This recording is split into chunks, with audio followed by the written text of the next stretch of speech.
আজরাইল গেছে, যাওয়ার পরে মাটির ওই একই কাকুতি মিনতি শুরু হয়ে গেছে। মাটি এবার নাক লাগে উঠা বলেন, ও ভাই আজরাইল, না না না, আমার থেকে মাটি নিও না, আমি বড় দুঃখ পাবো, কষ্ট পাবো। এবার আজরাইল কয়, আগের তিনটা যে পারে নাই ও আমি ভালো করে জানি, তিনটা যে ঘুরে গেছে ও আমি ভালো করে জানি। আচ্ছা, তোর থেকে মাটি নিলাম না, ওরে আমি দুইটা প্রশ্ন করব, জবাব দে। কান্নাকাটি একটু বন্ধ কর। মাটির জবান আছে না নাই? মাটি, এক নম্বর প্রশ্ন হলো, তোর রব কে? বলেন কে? তোরে বানানিওয়ালা জাতের নাম কি? বলে আল্লাহ। এই আমার রব কে? আমার বানানিওয়ালা জাতের নাম কি? বলে আল্লাহ। তাহলে এবার বল, হুকুম টাকার? ডাইকা উঠা বলে আল্লাহর। কান্দা লাভ হবে না, একটু চুপ কর, কষ্ট তেমন দিব না। একটা খামসা নিবার কষে খামসা মারার সুযোগ দে। ডায়লগ বাজি কম, কান্নাকাটির কোনো অপশন আমি আজরাইল আমার কাছে নাই। চিৎকার দিয়ে বলা যাবে কি সুবহানাল্লাহ?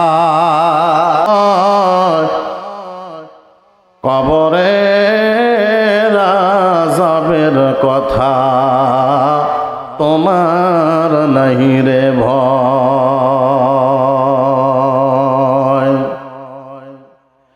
দুনিয়ার বুকে একলা ঘরে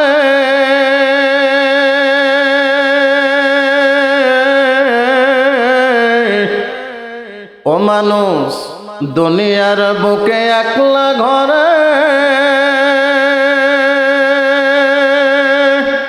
থাকতে লাগে ভয়।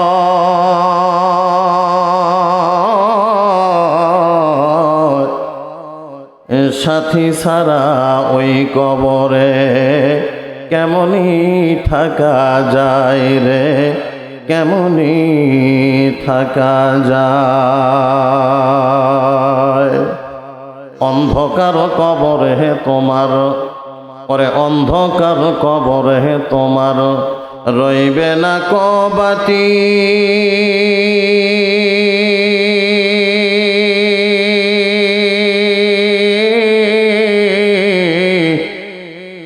আমল সারা ওই কবরে হইবে না কেউ সাথী রে, হইবে না কেউ সাথী। কবরে যদি যাও গো তুমি, কবরে যদি যাও গো তুমি ঈমান আমল নিয়া,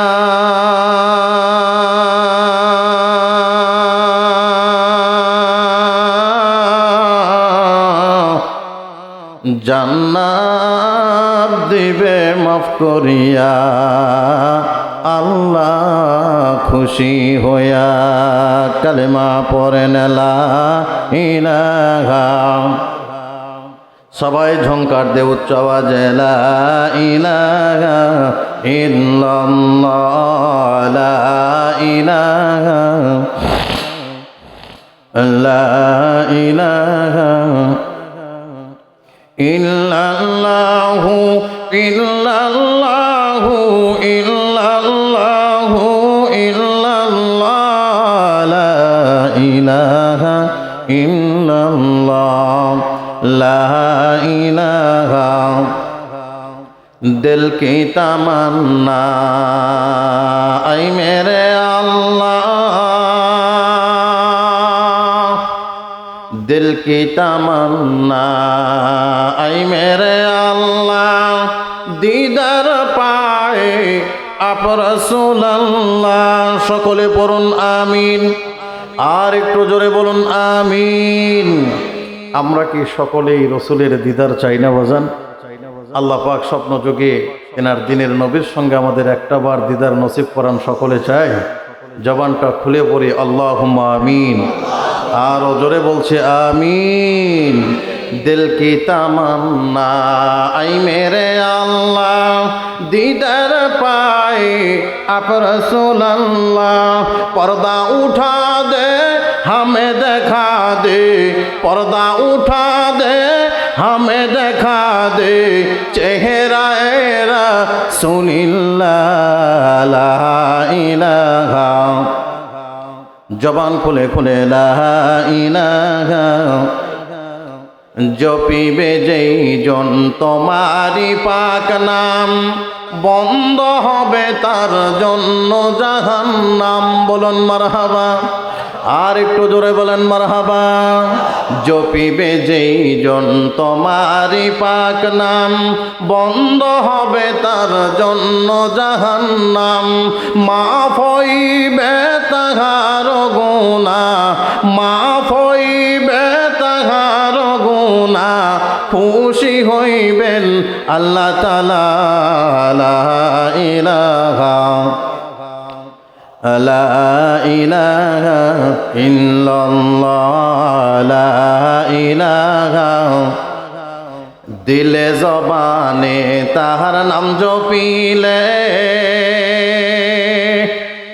দিলে জবানে তাহার নাম জপিলে জান্নাতের দ্বার যাইবে খুলে বলুন মারহাবা আর একটু জোরে বলুন মারহাবা লিল্লাহি তাকবীর দিলে জবানে তাহার নাম জপিলে জান্নাতের দ্বার যাইবে খুলে বিপদে আপদে সর্বহালতে বিপদে আপদে সর্বহালতে হেফাজত করিবেন আল্লাহ তাআলা লা ইলাহা লা ইলাহা চিন্তা পেরেশান কভু আসিলে চিন্তা পেরেশান কভু আসিলে শান্তি পাই মাওলা তোমারে ডাকিলে কথা বলেন ঠিক কি ঠিক না আল্লাহ পাকের জাতের কসম যদি কেউ আমরা টেনশন পেরেশানের ভিতরে পড়ি নিরালায় নির্জনে নিস্তব্ধে যদি ওই মালিকের দরবারে একটা সিজদা লাগায় সাথে সাথে দিলটা শীতল হয়ে যায় কথা বলেন ঠিক কি ঠিক না আরো জোরে বলেন ঠিক চিন্তা পেরেশান কভু আসিলে শান্তি পায় মাওলা তোমারে ডাকিলে দিও শান্তি মোদের দিলে দিও শান্তি মোদের দিলে ও গদয়ার আল্লাহ তাআলা লা ইলাহা লা ইলাহা লা ইলাহা ইল্লাল্লাহু মুহাম্মাদুর রাসূলুল্লাহ জবান খুলে পড়ুন সাল্লাল্লাহু আলাইহি ওয়াসাল্লাম বারুহাট কেন্দ্রীয় গোরস্থানের উন্নয়ন কল্পে যুব সমাজের উদ্যোগে আজকের এই বিরাট ওয়াজ ও দোয়ার মাহফিলের সম্মানিত সুযোগ্য অভিজ্ঞ সভাপতি সাহেব জনাব মোহাম্মদ মনিরুল হাসান সহ মঞ্চে বসা আছেন গণ্যমান্য ব্যক্তিবর্গ আমার সামনে বসা আছেন অতি সম্মানিত আমার পিতৃতুল্য বয়োজ্যেষ্ঠ মুরব্বী নিয়াজাম আরও বসা আছেন আমার মাথার তাজ আলিম উলামা হযরত আরও বসা আছেন আমার সমবয়সী যুবক ভাইরা অবশ্যই বসা আছেন পর্দার অন্তরালে অবলা সরলা সালেহা আবেদা জাকেরা শাকেরা বহু গুণে গুণান্বিতা আমার সম্মানিতা মা ও বোনেরা আসুন দলমত নির্বিশেষে সকলে সে মহান রবের দরবারে কালিমাত শুকর আদায় করছি যে আল্লাহ জাল্লা শানহু আকওয়া সুলতানহু আমাকে আপনাদিগকে এই ফিতনা ফাসাদের জমানায় অশ্লীল বেহুদা কাজ থেকে ফারেক করে পার্থক্য করে তিনার এই মনোনীত জায়গা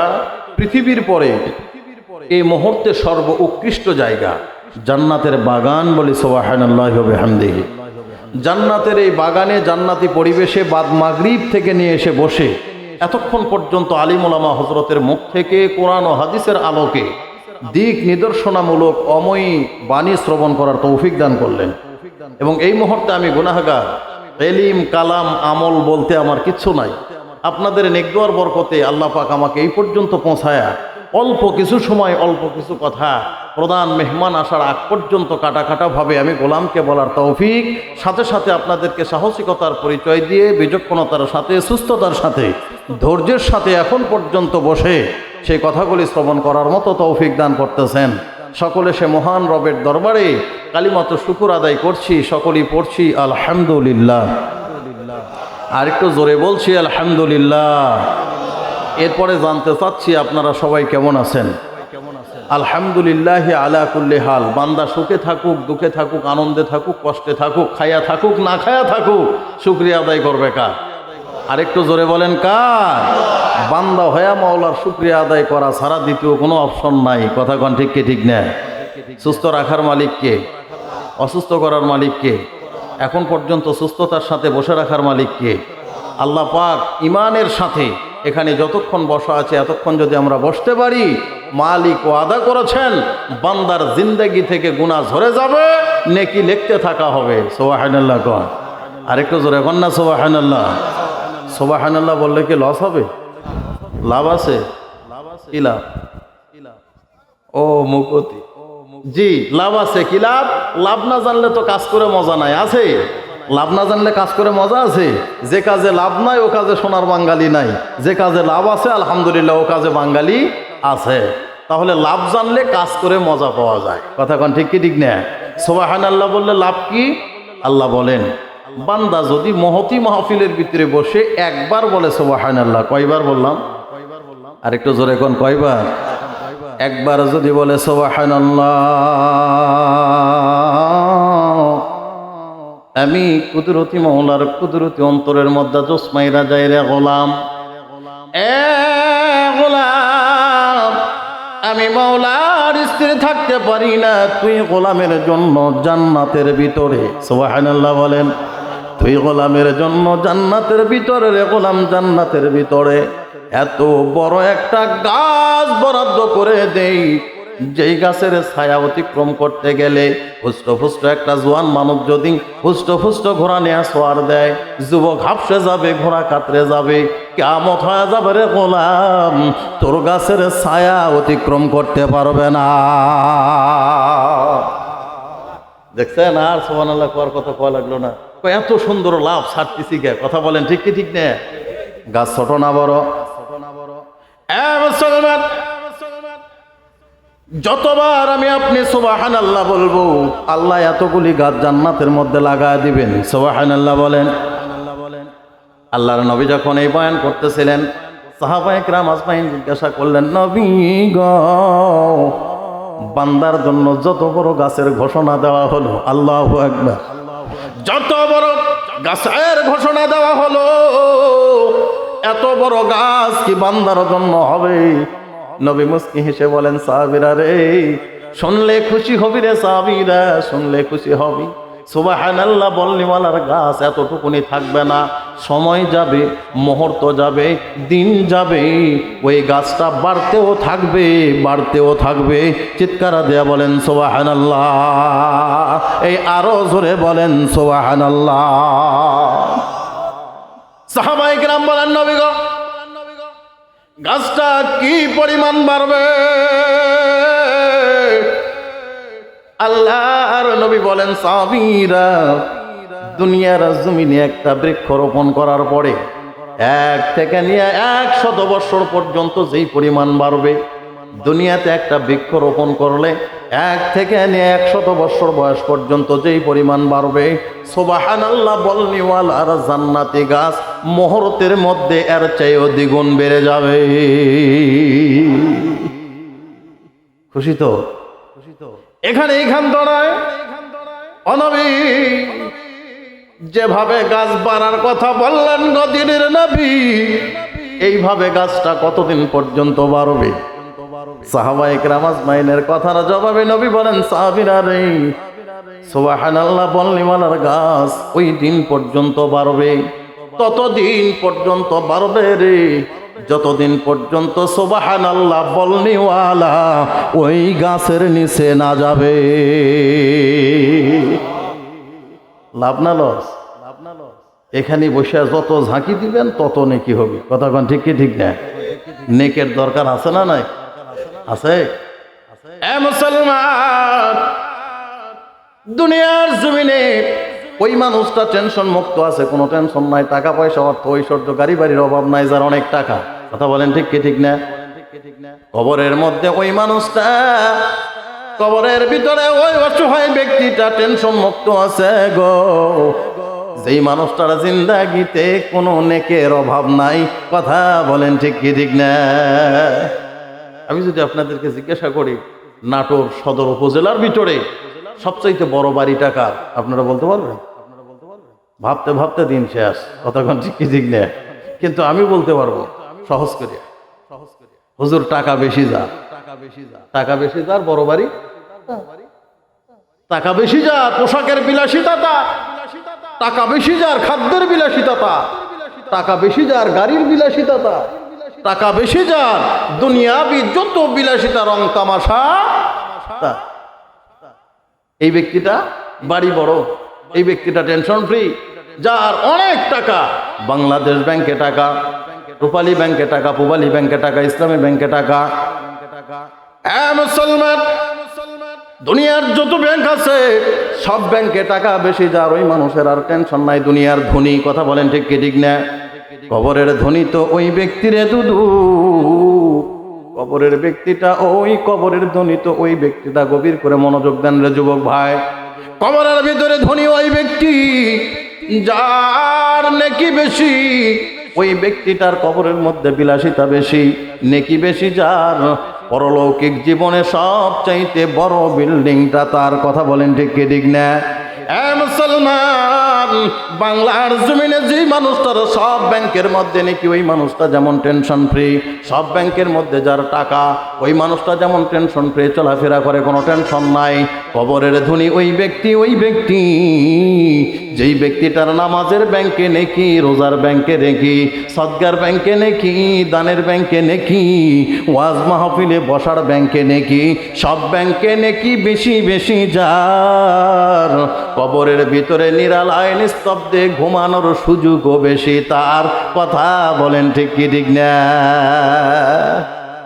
এই জন্য এই সমস্ত মাহফিলের ভিতরে বসে একটু ঝাঁকাঝাঁকি করলেই আল্লাহ নেকি দিবে। পারবেন তো ইনশাআল্লাহ? জান্নাতের ভিতরে গাছে যদি অত বড় হয়, জান্নাত কত বড় হবে একটু চিন্তা করছেন? একটা গাছের বয়ান করলাম, যতবার সুবহানাল্লাহ বলবো আল্লাহ ততগুলি গাছ লাগায় দিবেন। যদি এক গাছই এত বড় হয়, যতবার সুবহানাল্লাহ বলবো ততবার আল্লাহ গাছ দান করবেন। গাছই যদি অত বড় হয়, জান্নাত কত বড় হবে? বাজান নাটোর ডিস্ট্রিক্টের সমান তো হবেই নাকি? কর বেশি হবি কাবারা, তার সাথে নওগাঁ তো দিয়ে দিলাম, আমার নওগাঁর সমান নাটোর নওগাঁ মিলে, তার থেকেও বড়।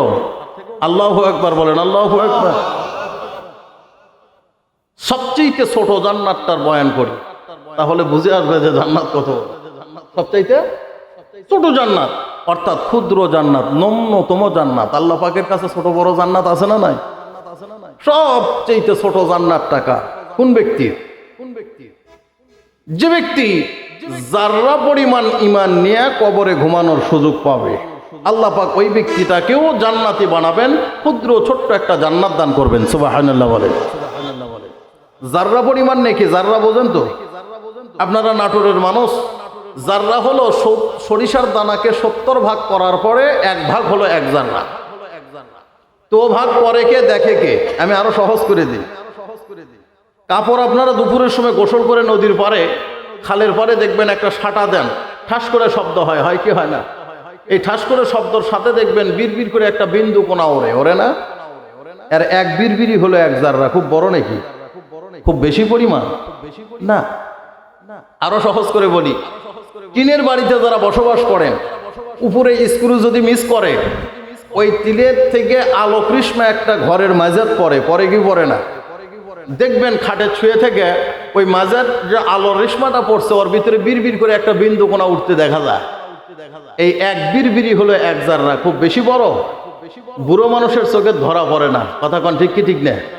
এই এক বিড়বিড়ি হলো 1 জাররা। এতটুকুন ঈমান নিয়ে যদি কেউ কবরে ঘুমায়, আল্লাহু আকবার বলেন, এতটুকুন ঈমান নিয়ে যদি কেউ কবরে ঘুমায়, আমার আল্লাহ বলে গোলাম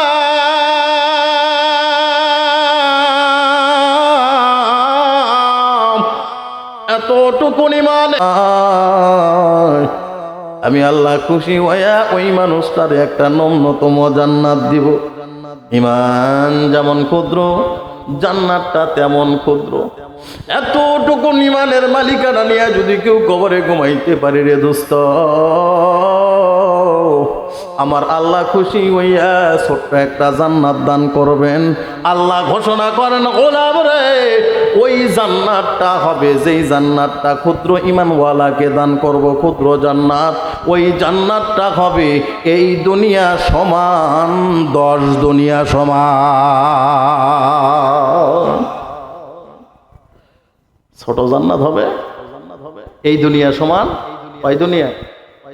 ঈমান কথাখানি যারা বোঝেন কথা বল। এরপরে ঈমান যারা যত বেশি, জান্নাত তার তত বড়। আল্লাহু আকবার। ছোট আর বড়র বয়ান দেয়, একবারে ন্যূনতম জান্নাত বলছি না, এবার একটা বড় জান্নাত দেখেন, দেখবেন খারাপ লাগতেছে? বড় জান্নাতটার বয়ান করে। জান্নাতে যাবেন না? হ্যাঁ, আরে অবশ্যই লাগান, অবশ্যই যাবো ইনশাআল্লাহ। যাবেন না কে? জান্নাত তো আমাদের বাপের ভিটা, পৈতৃক সম্পত্তি, ঠিক না? জান্নাত আমাদের বাপের ভিটা তো, ঠিক না? অনেকের মধ্যে ডাউট, কি কয়, আরে ভয় পাচ্ছেন কিসের জন্য? জান্নাত বাপের ভিটা বাবা। আমাদের বাবা আদি পিতার নাম কি? ওনার বাড়ি কোথায় ছিল? আল্লাহু আকবার বলেন। আমরা বাপের বেটা। আমরা কি? বাপের বেটা। পৈতৃক সূত্রে জান্নাত আমাদের। আল্লাহু আকবার বলেন। কিন্তু মামলা হয়ে গেছে। কি হয়েছে? মামলা হয়ে গেছে, বাড়িটা পাবো কিনা ডিগ্রির অপেক্ষায়। মামলা যদি ডিগ্রি হয়, মামলা যদি অনুকূলে আসে, আলহামদুলিল্লাহ, রায়টা যদি আমাদের পক্ষের হয়, তাহলে আমরা জান্নাত পাওয়া যাবো। মামলা চলতেছে, মামলার তদবির দুনিয়াতে চলতেছে। কথা কোন ঠিক ঠিক না? আমরা কি খেয়ে গেছি? মামলা খেয়ে গেছি গো। কি খাইছি কন? মামলা। মামলা করলো কে? মামলা কে করলো? জি আলহামদুলিল্লাহ, শয়তান। মামলা কে করছে? শয়তান। শয়তান মামলা করছে, আমরা আসামি। আচ্ছা কোন তো, আপনাকে যদি আজকে নাটোর কোর্টের থেকে একটা উকিল নোটিশ পাঠানো হয় মামলা, ওটা নিয়ে এসে সুন্দর করে তা করে বালুশের নিচে থুয়া সুপ্রিয় সরিষার তেল নাকের দিয়ে ঘুমাবেন, এই তো কি করবেন? দৌড়ধাপ শুরু হয়ে যাবে, ঠিক না? কোথায় দৌড়াবেন? উকিলের কাছে। সবচেয়ে দক্ষ এবং স্বচ্ছ উকিলকে, কি মামলাতে লড়লে আলহামদুলিল্লাহ আমার নিস্তার হবে, রায় আমার পক্ষে আসবে, এই চিন্তা চেতনা নিয়ে আপনি উকিল খোঁজার কাজে ব্যস্ত হবেন। কথা বলেন ঠিক কি ঠিক না? উকিলের কাছে যখন যাবেন, মামলাটা যখন আপনি দেখাবেন যে মামলার একটা নোটিশ গেছে বাড়ি আমার বাড়ি, তখন উকিল দেখার পরে পড়ে শুনে এরকম বলবি যে এটা একটা ব্যাপারই না। এটা কি না? ব্যাপারই না। এটাই তো উকিলের কাজ নাকি? না ভয় দেখাবি? এটা ব্যাপারই না। এটা কি না? ব্যাপারই না। বোঝেন তো আমার আঞ্চলিক ভাষা? বোঝেন তো? জি, এটা ব্যাপারই না। এই তো আমরা বর্ডার এলাকায় বসবাস করি। আপনাদের নাটোরের শেষ কালীগঞ্জ বাজার, আমার নওগাঁরও শেষ কালীগঞ্জ বাজার। কতক্ষণ ঠিক কি ঠিক না? জি। ব্যাপার না। তবে হ্যাঁ, যেহেতু মামলা জটিল। মামলা কি? জটিল। তদবির করতে হবে। আমি চেষ্টা করব। বাকিটা কার হাতে? আল্লাহর হাতে। তবে হ্যাঁ, আমি যা বলবো মামলা চলাকালীন সময় আপনাকে তাই করতে হবে। এটা যদি আপনার মোখালেফ হয় তাও করতে হবে, এটা যদি আপনার মুআফেক হয় তাও করতে হবে। অর্থাৎ আমার কাজগুলি আপনার পক্ষের হলেও করতে হবে, আপনার বিপক্ষের হলেও। আমার কাজ মানতে আপনার আরাম লাগলেও করতে হবে, আপনার কষ্ট হলেও। বোঝেন না মনে হয়? করতে হবে। যদি করতে পারেন তো আমি নির্দিষ্ট ডেটে মুখ করব। নির্দিষ্ট ডেটে কি করব? মুখ করব। আলহামদুলিল্লাহ, যদি মামলার রায় পেয়ে যায়, তাহলে আপনার পক্ষে যদি আলহামদুলিল্লাহ আসে, তাহলে আপনি বেকুসর খালাস, আলহামদুলিল্লাহ। আর যদি আপনি তদবিরে কোনো ত্রুটি করে থাকেন বা করেন, তাহলে আমাদের পক্ষে রায় আসবে না, রায় চলে যাবে কি? বাদীর পক্ষে। আর বাদীর পক্ষে যদি রায় যায়, তাহলে বিবাদীর আর নিস্তার নাই, 14 শিখের মধ্যে যাওয়া লাগবে। কয় শিখের মধ্যে? 14 শিখ। এখন বলতেছে উকিল সাহেব, আপনি আমার সব, আপনি আমার সব। কোথায় গেল রব? আপনি আমার সব। যেভাবে হোক আমাকে বাঁচান, যেভাবে হোক আমাকে কি বাঁচান। আমার ভাই যায়। তাহলে দুনিয়ার মামলায় যদি উকিল ছুটতে হয়, উকিলের কাছে ছুটতে হয়, মামলার যদি তদবির করা লাগে, কোর্টের দুয়ারে ঘুরতে ঘুরতে যদি আমাদের জুতা ক্ষয় করা লাগে, আমাদেরকে শয়তান মামলা দিছে, আমরা আখেরাতের আদালতের আসামি, তাহলে মামলার তদবিরের দরকার আছে না? না, উকিল লাগবে কি লাগবে না? উকিল ধরবেন, উকিল ধরবেন। উকিলের খোঁজ দেই, স্বচ্ছ আর দক্ষ উকিল উনি ধরছিলেন, মনে আছে? এবার আমরা দেখি একটা উকিলের খোঁজ দেই, আমি একটা উকিলের খোঁজ দেই, দেখেন তো উকিলের স্বচ্ছতা আর দক্ষতার ব্যাপারে কারোর কোনো সন্দেহ আছে নাকি? আমাদের একটা উকিল আছে, উকিলের নাম হলো জনাবে মুহাম্মদুর রাসূলুল্লাহ সাল্লাল্লাহু আলাইহি ওয়াসাল্লাম। সমস্যা আছে এই উকিলের ব্যাপারে?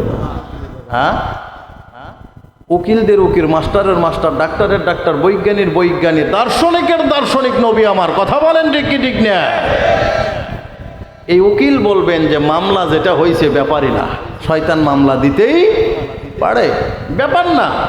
আমি মামলার তদবির করব, নির্দিষ্ট টাইমে আমি মুখ করব, কিন্তু মামলার তদবির যেটা আমি করতে বলবো দুনিয়ার জমিনে, আমি যা বলবো তাই আপনাকে করতে হবে।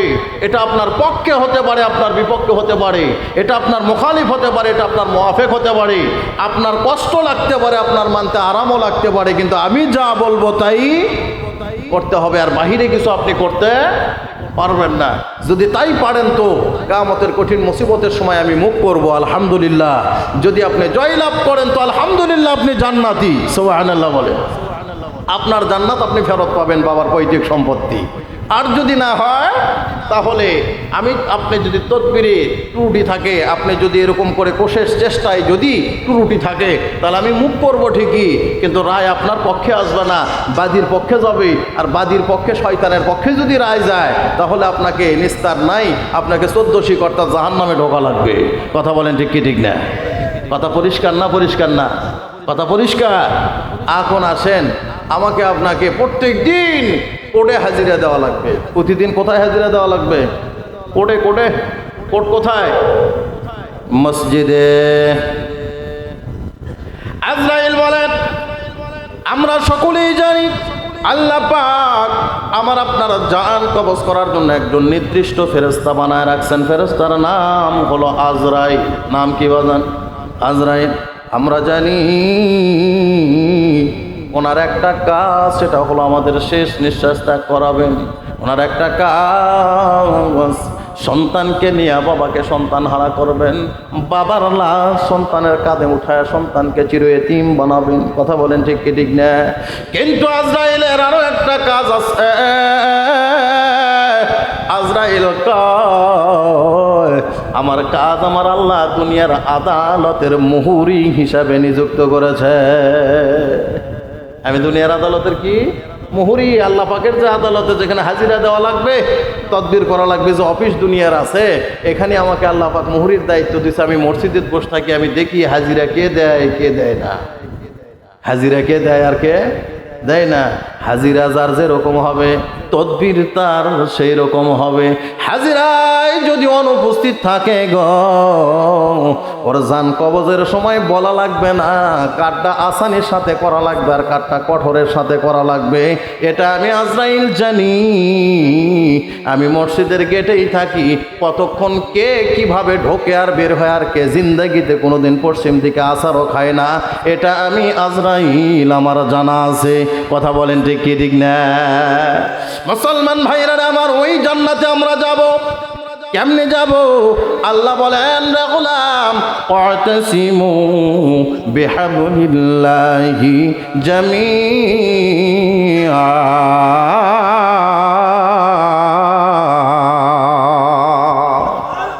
এ গোলাম, আমার রশিকে আঁকড়ে ধরো। কার রশি আঁকড়ে ধরা লাগবে? এই জোরে বলেন কার? আল্লাহ রশিকে আঁকড়ে ধরো, আমার রশিকে আঁকড়ে ধরো রে গোলাম, আমি তোমাদেরকে ওই জান্নাতে উঠাবো। সুবহানাল্লাহ বলেন। আমার রশিকে আঁকড়ে ধরো, আমার রশিকে আঁকড়ে ধরলে আমি জান্নাতে উঠাবো। ওই আল্লাহ বলেন জান্নাতে উঠাবেন, তার মানে জান্নাত নিচে না উপরে? ওপরে। আরো একটা প্রমাণ নেন, আল্লাহ কোরআনের মধ্যে বলেন, কুল নাহবিতু মিনহা জামিআ।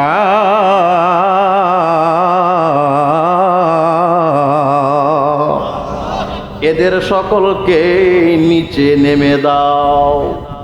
কোন দিন? যেই দিন আমাদের পিতা এবং মাতা আল্লাহ রাব্বুল আলামিনের কাছে একটা ভুল করে বসেছিলেন। সেই ভুলটা কি? গন্ধমের ফল খেয়ে ফেলেছিলেন। আল্লাহ রাগান্বিত হইয়া ডাক লাগায় ওঠা বললেন, এদের সকলকেই নিচে নেমে দাও।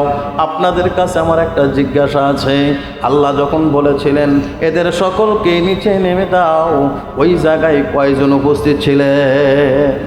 দুইজন। কে কে? আদম আর হাওয়া। আপনারা বুঝে থাকলে বলেন। প্রত্যেকটা ভাষার ভিতরে বচন আছে দুইটা, একের ক্ষেত্রে এক বচন, একের অধিক হলেই বহু বচন।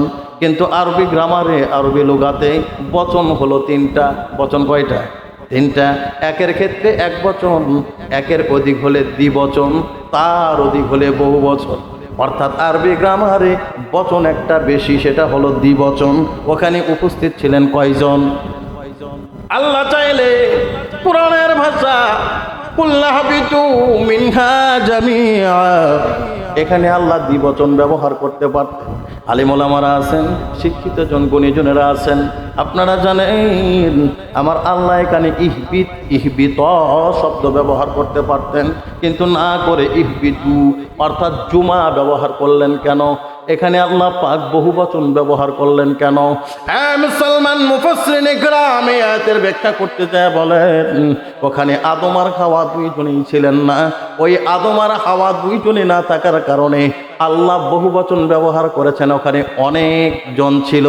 অনেকজন কারা? মুফাসসিরিন ইকরাম বলেন, এই যে আদম থেকে নিয়ে কিয়ামত পর্যন্ত যতগুলি মানুষ দুনিয়ার জমিনে আসবে, সকলের চেহারার নকশা আমার আল্লাহ রাব্বুল আলামিন বাবা আদম আলাইহিস সালাতু ওয়াস সালামের পৃষ্ঠের ভিতরে রেখে দিয়েছিলেন। ওই জায়গায় আমরাও ছিলাম। চিৎকার দেয়া কোন সুবহানাল্লাহ। এজন্য আল্লাহ আমাদেরকেও বলছিলেন, ইন্ডিকেট করে যে সবাইকে কি করো? নিচে নেমে দাও। তাহলে আল্লাহ বললেন, ওয়াতাসিমু বিহাবলিল্লাহি জামিআ, এ গোলামেরা আমার রশিখানা আঁকড়ে ধরো, আমি তোমাদেরকে আবার জান্নাতে উঠাবো। তার মানে আল্লাহ নিচে নেমে দিয়েছেন, আল্লাহ আবার আমাদেরকে উঠাবেন। আল্লাহ পাকের ঘোষণা অনুযায়ী জান্নাত উপরে, আমরা নিচে, আমরা নিচে, জান্নাত উপরে। কথা বলেন ঠিক কি ঠিক না? আপনাদেরকে জিজ্ঞাসা করতে চাই, যদি আমাদের এলাকায় এখন তো কূপ নাই, আগে কূপ ছিল, কথা বলেন ঠিক কি ঠিক না? কূপের ভিতরে যদি আচমকা কোনো একটা মানুষ পড়ে যায়, অক তুলবেন না? কূপের মধ্যে একটা মানুষ পড়লে অক তুলবেন না? একেবারে কি দিয়ে তুলবেন? জি, কূপের মধ্যে থেকে মানুষকে উঠাইতে গেলে দুইটা পদ্ধতি ব্যবহার করা লাগবে, হয় রশি, না হলে মইটই নামে দেওয়া লাগবে। কতক্ষণ ঠিক কি ঠিক না? তবে রশি পারফেক্ট, যে আমরা রশি দিলাম, তুই রশি ধর, আমরা তো তুলবো, তাই না? তুলবো, এটাই তো হিসাব নাকি? নিচের মানুষকে উপরে উঠাইতে গেলে রশি নামাইলেই উঠবে, আপনারা বললেন। কিন্তু আমি বললাম নিচের মানুষকে উপরে উঠাইতে গেলে রশি নামাইলেই উঠানো সম্ভব হবে। কবেন হুজুর আপনি যা করবেন তাই, উপরে বসেছেন দেখে, তাই না? কবার পারেন যে আপনি গাওয়ারি করে উপরে বসছেন দেখে আজকে বড় চেয়ারে, আপনি যা করবেন তাই শুনবো না? যুক্তি আছে। কি আছে? যুক্তি আছে। কি যুক্তি? আপনি বললেন হুজুর রশি নামালেই উঠবে, আমি বলবো রশি যদি দুর্বল হয় ছেড়ে যাবে, তাহলে তুটলো না, ঠিক না? আচ্ছা, এখন আপনারা বলবেন হুজুর ঠিক আছে, বুঝবার পারিনি, দুর্বল শক্ত রশি নামালাম, তারপর আমি বলবো তারপরেও উঠানো সম্ভব না। তারপরে উঠানো সম্ভব না। আসুন, কেন না? যদি টাননেওয়ালা দুর্বল হয়, যিনি উপরে উঠাবেন উনি যদি দুর্বল হয়, উঠাইতে পারবেন? তার মানে এখন টাননেওয়ালাও যদি শক্তিশালী হয়, হুজুর এবার টাননেওয়ালা যিনি উঠাবেন উনিও শক্তিশালী, আলহামদুলিল্লাহ, এবার তো উঠান যাবে। আমি বলবো তবুও পারবেন না। আমি বলবো তবুও পারবেন না। বলবেন জনাব আবার কোথায় সমস্যা? যাই ধর নিয়ে এলাম, আর ধরা যদি দুর্বল হয়, কথা বোঝেন না? যাই উঠবি, ওর ধরা যদি দুর্বল হয়, কিয়ামত পর্যন্ত আপনি টানবেন, ওই খালি পিছলে ছেড়ে দিবি। কথা কোন ঠিক কি ঠিক না? উঠা পারবে? এখন আসে, নিচের মানুষকে উপরে উঠাইতে গেলে চার জিনিসের সমন্বয় উঠাইতে হয়। কয় জিনিস? চার জিনিসের সমন্বয়। এক নম্বর, রশি নামাইতে হবে। কি নামাইতে হবে? রশি নামাইতে হবে। 2 নম্বর, যেই রশি নামাইছেন রশি মজবুত হতে হবে। 3 নম্বর, টাননেওয়ালাকে শক্তিশালী হতে হবে। 4 নম্বর, যিনি ধরবেন ওঠনেওয়ালাকেও মজবুত করে ধরা লাগবে। বাংলা ভাষা হলো জীবন ছেড়ে দিয়ে ধরা লাগবে, তাছাড়া ওই উঠতে পারবে না, ওটি ফুলে ফাটে শেষ। কথা কোন ঠিক কি ঠিক না? কথা এই পর্যন্ত স্পষ্ট বুঝছেন তো? এখন আসুন, নিচের মানুষকে উপরে উঠাবো। আমরা নিচের মানুষকে কোথায় উঠাবো? উপরে। আল্লাহ কি বললেন? ওয়াতাসিমু বিহাবলিল্লাহি জামিয়া, আমার রশিকে আঁকড়ে ধরো, আমি তোমাদেরকে কোথায় উঠাবো? আসুন, আল্লাহ পাক যে রশি নামায় দিছেন, এই রশিটার নাম হলো আল কোরআন। সুবহানাল্লাহ। রশির নাম কি? কোরআনের বাহিরে আর কিছু মানা যাবে? যাবে? এটা আমাদের জীবন ব্যবস্থা, জীবন বিধান। কথা বলেন ঠিক কি ঠিক না? আসেন, সংক্ষিপ্ত কথা, লম্বা আলোচনা নয়, কারণ আমি হলাম জোগাড় দেওয়া মেহমান। কি মেহমান? জোগাড় দেওয়া বোঝেন আপনারা? নাটোরের মানুষ কানায় কানায় যখন ভর্তি হবি, জোনায়েত আল হাবিব আসবে, উনি আপনাদেরকে গুরুত্বপূর্ণ আলোচনা সুরলিত কণ্ঠে শোনাবেন ইনশাআল্লাহ। এর আগ পর্যন্ত ওনার মাথা দেখলে আমার সুইচ আবার অটো সুইচ, বুঝছেন? ওটি মাথা দেখলেই পড়ে যাবে, 1 সেকেন্ড আর এদিক ওদিক নাই। এর মধ্যে ইনশাআল্লাহ বাকি কথা শেষ করার চেষ্টা করব। বলছিলাম চলেন বড় জান্নাতটাও দেখে আসি, তারপর বলছিলাম জান্নাত আমাদের বাপের ভিটে, মনে আছে না? ভুলে গেছেন? জি আমার ভাইরা, আল্লাহ পাক বলেন রশির নাম হলো আল কোরআন। এখন রশির মজবুতির ব্যাপারে কি তোমাদের কোনো সন্দেহ আছে? যালিকাল কিতাবু লা রাইবা ফীহি,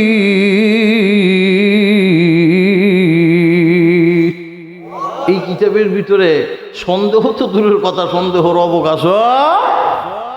এটা এমন একটা রশি, এটা এমন একটা কিতাব, দুনিয়ার মানুষ দুনিয়ার জগতে কতই না কিতাব লিপিবদ্ধ করলো, দুনিয়ার জমিনে কত মানুষ কত কিতাব লিপিবদ্ধ করলো। এই কিতাবগুলির ভিতরে, বইগুলির ভিতরে সর্বপ্রথম ভূমিকার ভিতরে লিখলেন, আমি লিখেছি, চেষ্টা করেছি, যদি ভুল হয় ধরে দেওয়ার জন্য অনুরোধ করা হলো, পরবর্তী ছাপার সময় সংযোজন করা হবে। কথা বলেন ঠিক কি ঠিক না?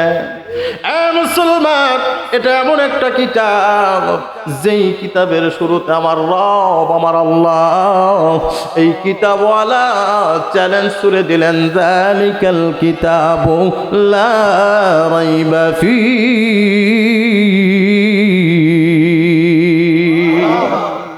তাহলে রশির মজবুতির ব্যাপারে কারো কোনো সন্দেহ? ধরলে ওঠা যাবে তো? মুসলমান, আল্লাহ বলেন টাননেওয়ালা শক্তিশালী কিনা এই ব্যাপারে তো তোমাদের জানার দরকার। গোলাম অন্য কেহ না, অন্য কেহ না। কারে দিয়া টানা পড়ে আমার বান্দাগুলিকে উঠাইতে পারবে না, আমি দরদের আল্লাহ নিজেই টানতেছি।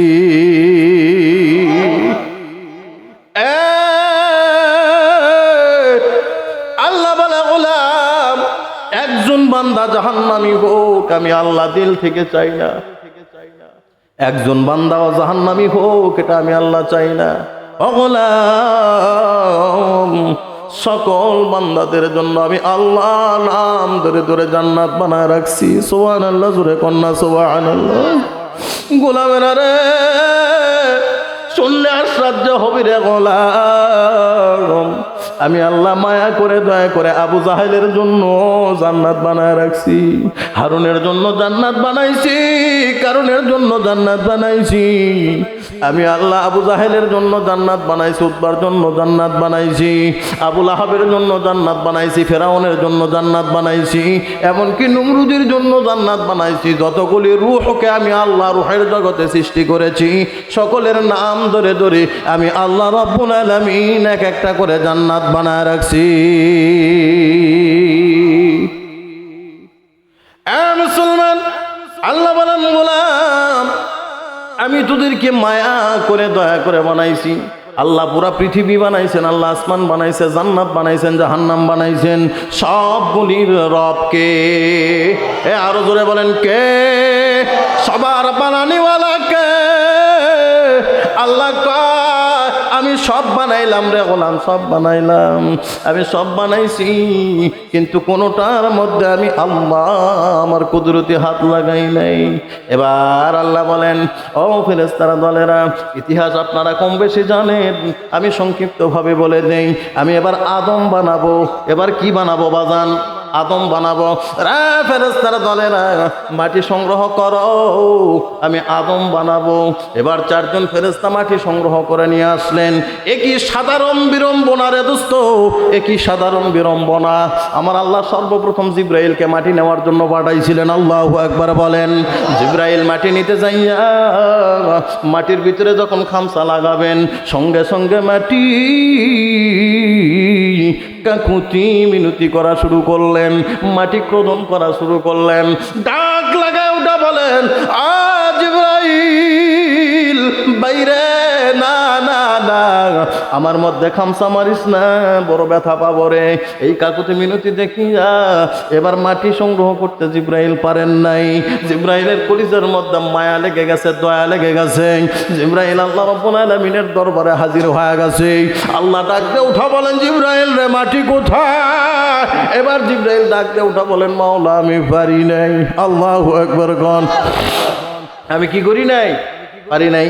পারো নাই কে? কয় মাটি খালি কান্দে। মাটি খালি কি করে? কান্দে। মাটি কান্দে, আমি পারি না। আল্লাহ বলে পরের ডাজা। আল্লাহু আকবার বলেন। পরের ডাজা মিকাইলকে পাঠানো হলো, ওই একই ঘটনা, পারে নাই, খালি হাতে উপস্থিত। মিকাইল মাটি কই? হুজুর আল্লাহ রাব্বুল আলামিনের কাছে বলেন, আল্লাহ আমিও পারি নাই, একই ঘটনা, মাটি কান্দে। এবার পরেরটা যাও, পরে গেলেন ইসরাফিল। ইসরাফিল যে ঘুরে আসলেন, পারলেন না, একই ঘটনা, লম্বা কথা ছোট করে দিলাম। অদস্ত গভীর করে মনোযোগ লাগান। এবার আল্লাহ ডাইকা বলেন, এবার শেষের ডাজা। বলার সময় কি বলছিলেন? এবার এবার শেষেরটা মানে এরপরে আর কাকু পাঠানো, তার নাম কি? আজরাইল না? একটা কথা বলি, বড় ফেরেশতা কয়টা? চারটে। আল্লাহ অসংখ্য ফেরেশতা বানায় রাখছেন। বড় কয়টা? এই চারটার মধ্যে দেখেন তিনটার নাম পাতলা আর একটার নাম শক্ত। একটার নাম কি? আপনি পরের মধ্যে পড়েন, জিবরাইল, জিবরাইল, মিকাইল, ইসরাফিল। পরেরটা হ্যাঁ শক্ত না? হ্যাঁ বুঝছেন তো? আইয়ুয়া, এর নাম কি? আজরাইল। আজরাইল গেছে, যাওয়ার পরে মাটির ওই একই কাকুতি মিনতি শুরু হয়ে গেছে। মাটি এবার ডাক লাগে উঠা বলেন, ও ভাই আজরাইল, না না না, আমার থেকে মাটি নিও না, আমি বড় দুঃখ পাবো, কষ্ট পাবো। এবার আজরাইল কয়, আগের তিনটা যে পারে নাই ও আমি ভালো করে জানি। তিনটা যে ঘুরে গেছে ও আমি ভালো করে জানি। আচ্ছা তোর থেকে মাটি নিলাম না, ওরে আমি দুইটা প্রশ্ন করব, জবাব দে। কান্নাকাটি একটু বন্ধ কর। মাটির জবান আছে না নাই? মাটি, এক নম্বর প্রশ্ন হলো, তোর রব কে? বলেন কে? তোরে বানানিওয়ালা জাতের নাম কি? বলে আল্লাহ। এই আমার রব কে? আমার বানানিওয়ালা জাতের নাম কি? বলে আল্লাহ। তাহলে এবার বল হুকুম টাকার? ডাইকা উঠা বলে আল্লাহর। কান্দা লাভ হবে না, একটু চুপ কর, কষ্ট তেমন দিব না। একটা খামসা নিবার কষে খামসা মারার সুযোগ দে। ডায়লগ বাজি কম, কান্নাকাটির কোনো অপশন আমি আজরাইল আমার কাছে নাই। চিৎকার দিয়ে বলা যাবে কি সুবহানাল্লাহ? বুঝছেন তো? এই তোর রব আল্লাহ, আমার বানানি মালা আল্লাহ। একটা সেকেন্ড সময় দেওয়া যাবে না। একটা খামসা দিব, একটা খামসা। কয়টা খামসা দিব? খামসা বোঝেন তো? এক খামসা এক মুষ্টি নিব। চিন্তা করিস না, একটু না সহানুভূতি দেখা। মুসলমান, এবার আজরাইল এক খামসা মাটির মধ্যে দিয়েছিলেন। মুফাসসিরিনে কিরাম বলেন, আজরাইল আলাইহিস সালাতু ওয়াস সালামের হাতের আঙ্গুলের অগ্রভাগ কতখানি বললাম? অগ্রভাগ 7 তবক জমিনের নিচ পর্যন্ত পৌঁছে গেছে গো। হাতের আঙ্গুলির অগ্রভাগ 7 তবক জমিনের নিচ পর্যন্ত পৌঁছে গেছে। আমি আপনাদেরকে জিজ্ঞাসা করতে চাই, হাতের আঙ্গুলির অর্ধেক যদি 7 তবক জমিনের নিচে পৌঁছে, বলেন তো আঙ্গুলির অগ্রভাগের এরিয়াটা কম না বেশি? অর্ধেকই যদি এত বড় হয় তাহলে পুরো আঙ্গুল কত বড় হবে? আঙ্গুলি যদি এত বড় হয় হাতটা কত বড় হবে? হাতি যদি এত বড় হয়, যেই বডির মধ্যে সিটিং ফিটিং করা আছে বডিটা কত বড় হবে? আল্লাহু আকবার বলেন, আল্লাহু আকবার। আল্লাহ বলেন, আটলান্টিক মহাসাগরের সমস্ত পানি যদি আমার আজরাইলের মাথার উপরে ঢেলে দেওয়া হয়, কোথায়? আজরাইলের মাথায়। পানি গড়তে গড়তে গড়তে গড়তে পানি আজরাইলের সিপ পর্যন্ত গড়াবে না। এই ফেরেশতার নাম কি? দেখা হবে তো? হবে না? হ্যাঁ, আজরাইল একবার দেখা হবে, খবর আছে। মুসলমান ভাইরা আমার গভীর করে মনোযোগ দেন। আজরাইল বর্ণনা দেন, পুরা পৃথিবী আমার কাছে ভাতের থালের মতো মনে হয়। কিসের মতো? ভাতের থালে। আমি কারুর জান কবজ করার জন্য আমার হাঁটা লাগে না। কি করা লাগে না? হাঁটা লাগে না। আজরাইলের যদি হাঁটা জান কবজ করা লাগলো হনি, সিলেট চিটাগাঙ্গের দিকে জান কবজ করতে করতে আমাকে নাটোর নওগাঁ আর হায়াত বেড়ে গেল হনি। কথা কোন ঠিক কি ঠিক না? তাই গেল না? কিন্তু এই সুযোগ নাই। আজরাইল কয় আমি জাগার থেকে টিপ দেই। আমি জাগার থেকে কি করি? টিপ দেই। ও মুসলমান, মাটি নেওয়া হয়ে গেছে। মাটি যে 7 তবক জমিনের নিচ থেকে নেওয়া হয়েছে আর প্রমাণও আছে। এখানেই বোঝা যায় প্রমাণ। শিক্ষিত জনেরা আছেন, এখানে মাটি খোদন করেন, নজর করে দেখবেন স্তর বাই স্তর মাটির কালার আছে না নাই? এক খামসার ভিতরে সব কালারের মাটি আসছিল রে দোস্ত। এই জন্য একই জায়গায় বিভিন্ন কালারের মানুষ বসা আছি। কথা বলেন ঠিক কি ঠিক না? আপনারা কত ফর্সা লাইটের মতন চলকাচ্ছেন, আমার দিকে তাকান। কালো কালো মাটির থেকে বানাইছে। দোস্ত, এবার মাটি নিয়ে যাওয়ার পরে 3 জনে পারল না, মানে ফেল। 3 জনে কি ফেল? একজন কি পাস? পুরস্কার আছে না নাই? আছে পুরস্কার। আল্লাহ বলে, আজরাইল থাম, 3 জন পারল না, তুই পারলি, তুই পরিচয় দিছস, তুই পারলি, তুই পাস, পাশের পুরস্কার আছে। এবার আজরাইল খুশি। আল্লাহ ডাইকা কয়, এই আদম আজকে বানানোর কার্যক্রম শুরু হবে রে। এই দুনিয়ার খেলও একদিন খতম হবে। খেলো একদিন কি হবে? তোর এই জীবনের হালা, এই জীবনের নীলা মাগরিবেতে ডুবে যাবে রে। ওরে শিওরে বসিয়া কাঁদবে আমর মাজুরুনি, কোথায় গেল বাসাদুন রে। ঠিক কি ঠিক না গান? এই জিন্দাগির খেলা এক সময় শেষ হয়ে যাবে। এবার আল্লাহ বলেন, আজরাইল তুই যে বানাইলি, তুই যে মাটিটা নিয়ে আসলি, তোর পুরস্কারটা হলো তুই প্রমাণ দিলি ওই 3 জনের দয়া ছিল, পারে নাই, পারে নাই। তুই পারছস মানি তুই প্রমাণ করছিস তুই নির্দয়। তুই কি নির্দয়। আর তোর জন্য কাজ হলো বাবার কাঁধে সন্তানের লাশ উঠে দেওয়া। এটা মারাত্মক ধরনের একটা কঠিন কাজ। কথা কোন ঠিক কি ঠিক না? একরেক যদি বলি আর পারবে না, কারণ মাটির কাকুতি মিনতি যাই সহ্য করবার পারে না। তাই বাবার কাঁধে সন্তানের লাশ কেমনে উঠায় দিবে? এরা পারবে না, তুই পারবি রে। ওরে আজরাইল, আজকে তোর যে পুরস্কারটা দিলাম আমার কুদরতি হাতে দিলাম রে আজরাইল। তুই হলি, তোর পুরস্কারটা হলো তুই হলি মালাকুল মাউত। তোকেই বানাবো আমি মাউতের ফেরেশতা।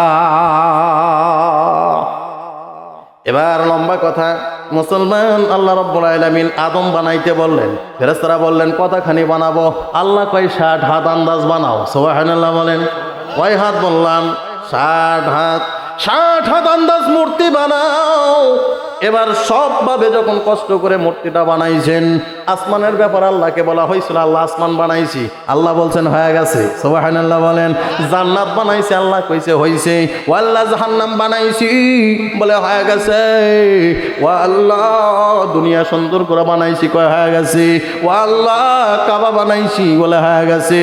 এবার আদমের ব্যাপারে বলেন আল্লাহ গো, এবার আপনার কথা অনুযায়ী আদম বানাইছি। আল্লাহ মাথা থেকে নিয়ে পা পর্যন্ত নজর দিয়া আল্লাহ রাব্বুল আলামিন মুখটা এমনি করলেন, সুবহানাল্লাহ জোরে হান। ফেরেশতারা জানেরা আদম হয় নাই, হয় নাই, হয় না, আদম হয় নাই রে, ফেরেশতারা আবার বানা। এবার ফেরেশতারা আবার বানাইলেন, অনেক লম্বা কথা, মাথা থেকে পা পর্যন্ত দেখে বললেন হয় নাই, সুবহানাল্লাহ কবেন না। এই আল্লাহ যতবার বলবেন ওহো ততবার বলবো সুবহানাল্লাহ। এটা আমাদের জন্য প্লাস পয়েন্ট, কথা বলেন ঠিক কি ঠিক না? মুসলমান দোস্তরা আমার গভীর করে মনোযোগ দেন। এবার বারবার চেষ্টা করে যখন হয় না, আপনাদের নাটোরের ভাষা কি বলে জানি না, আমাদের নওগাঁতে বলা হয়, আমাদের নওগাঁতে বাবাই দাঁড়া থাকে, সন্তানে কাজে লেগে দেয় কর। একবার দেখায়, দুইবার দেখায়, তিনবার যখন পারে না তখন কয় সর, তোর দ্বারা হবে না, তোর খালি খাওয়া, তোর খালি কি খাওয়া, তোর দ্বারা হবে না, আমারই বোধহয় লাগা লাগবে, আমারই বোধহয় কি করা লাগবে। আপনাদের দিকে বলে কি বলে না, তুই সর, তোর খালি খাওয়া, আমারই লাগা লাগবে, বলে কি না? আল্লাহ এমন একটা ল্যাঙ্গুয়েজ বললেন, আল্লাহু আকবার বলেন, জোরে বলেন আল্লাহু আকবার। ফেরেশতারা বলেন হবে না, হবে না, হবে না, ওদের দ্বারা বোধহয় হবে না রে। আদম বানাইতে বোধহয় আমি কুদরতি মাওলারই হাত লাগান লাগবে, আমারই বোধহয় হাত লাগান লাগবে। আল্লাহ আদমের শিওরে বসে গেলেন, ছোট করে দিলাম দোস্ত, কপালের মধ্যে হাত লাগাইলেন, আল্লাহু আকবার। কপালের মধ্যে হাত লাগাইয়া বলেন ফেরেশতারা তাকায়া দেন, কপালটা কেমন যেন সমান না। আমি কপালের মধ্যে আল্লাহ হাত লাগাইয়া আদমের দিকে তাকায় বলে, আদম রে,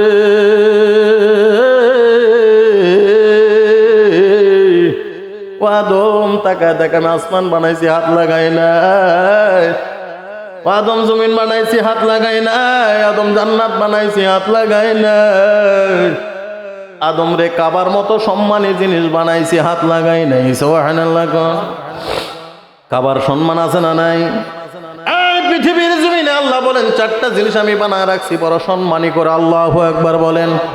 কয়টা জিনিস সম্মানী বললাম? চারটা জিনিসের বড় দাম, বড় দাম। এই চার জিনিসের দিকে দেখলে এই বান্দা নেকি পায়, চিৎকার দিয়ে এখন সুবহানাল্লাহ। কোনো কাজ করা লাগে না, খালি দেখলেই, তার মধ্যে কি কাবা একটা, সুবহানাল্লাহ বলেন। হাজী সাহেব যারা আছে, হারামের চত্বরের মধ্যে ঢোকার সঙ্গে সঙ্গে মনে হয় চম্বুকের মতন টানতে থাকে রে, কথা কোন ঠিক কি ঠিক না? কি মজার ঘর। আল্লাহ কয় বান্দা যতক্ষণ দেখবি, যতক্ষণ দেখবি আমি আল্লাহ আমলনামা থেকে গুনাহ ঝরাবো, নেকি দান করতে থাকবো। আরো একটা জিনিস বলেই সামনের দিকে যাই, চারটা বলা সম্ভব হবে না। ও মুসলমান, কারুর ঘরে নিয়ামত আছে, কারুর ঘরে নাই। যেই নিয়ামতের ব্যাপারে আল্লাহ বলছেন, ওয়াকাদা রাব্বুকা আল্লা তা'বুদু ইল্লা ইয়্যাহু ওয়া বিল ওয়ালিদাইনি ইহসানা।